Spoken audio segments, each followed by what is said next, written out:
In times of division and uncertainty, open dialogue is a powerful tool to bring people together. Now, this past year, many people feel more divided than ever, but they're having conversations that cultivate understanding, and that's really critical. And this is why Penn State Health is participating in the National Day of Understanding. So joining us on the show today is Lynette Chappell-Williams. She is the Chief Diversity Officer at Penn State Health. Lynette, your title is Chief Diversity Officer. What does that mean? Talk about your role. Happy to do so, and happy Friday to everyone as well. The role that I have is to basically lead a strategy for increasing the diversity of our workforce, as well as identifying ways that we can create a respectful, inclusive environment for our employees and for our patients as well. And it requires collaborating with a number of departments throughout our organization. The past year, it's been a tough year. Racial tensions were really high and continue to be high. So what are you doing to support efforts to create more of a culture of understanding? Yeah, I've actually referred to it, and many others have as well, as the double pandemic, one with COVID and then one with racism. And so we've been doing a number of things to address that. The most significant was after the Floyd's death, we actually hosted 11 race relation town hall meetings to get an understanding as to what people were feeling, what kinds of things they felt we could be doing as a result. And from those town hall meetings, we actually established, for the first time for us, an organizational goal committing to diversity and inclusion. And there were several parts of that. One was in terms of making sure that all of our interview pools for management level and faculty physician roles have racial, ethnic, and gender diversity before they can move forward.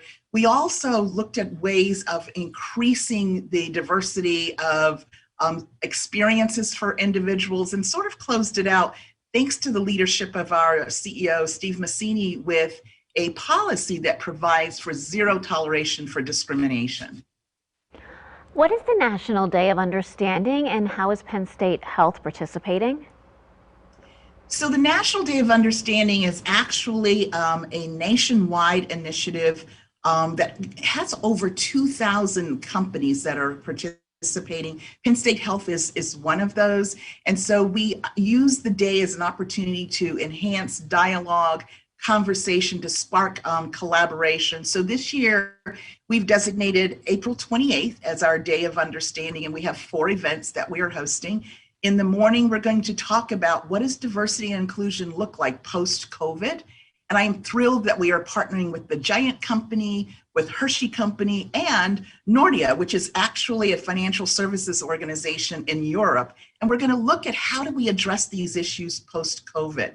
We will also be having a conversation about what we can do individually and collectively to address the increasing bias and hate that is being experienced by our Asian American community. So we will have a representative from the governor's Asian Pacific American Affairs who will be joining us to have that dialogue.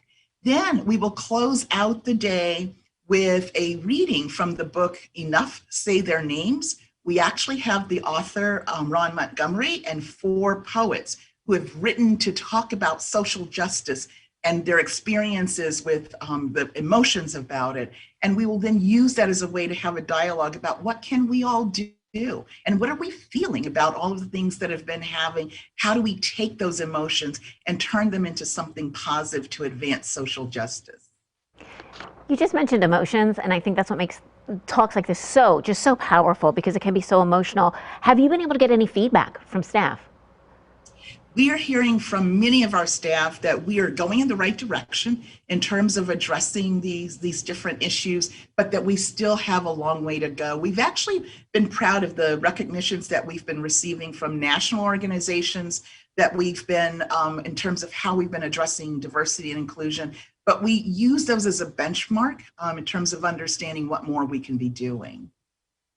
Finally, how can we learn more about what you're doing?